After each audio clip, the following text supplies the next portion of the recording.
శాఖ అధికారులకు అదేవిధంగా మా బీసీ శాఖ ఉద్యోగులకు పేరు పేరు అందరికీ నమస్కారం తెలియజేసుకుంటూ, నిజంగా 1964 చట్టం రాసిన తెలియదు. ఒక చట్టం ఉంటుందా అని తెలియదు, కానీ ఫెడరేషన్స్ కార్పొరేషన్ తెలుసు. ఇక్కడ వచ్చిన తర్వాత మాకు 1964లో ఈ రూల్స్ సెక్షన్స్ సెల్ఫ్ చెప్పారు, సెక్షన్స్ 135 చెప్పారు. నిజంగా చాలా చక్కగా చెప్పారు రూల్స్ గురించి, ఆయన సెక్షన్ గురించి, మళ్ళీ 053 చాలా చక్కగా చెప్పారు మేడం. నిజంగా మీకు తెలియని విషయాలు, ఇది పెద్ద సబ్జెక్ట్ మాకు.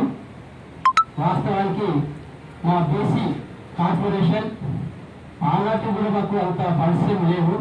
మరి తెలంగాణ ఏర్పడే నుంచి దాదాపుగా ఒక 10 సంవత్సరాల నుండి కార్పొరేషన్కి ఎటువంటి ఫండ్స్ లేవు.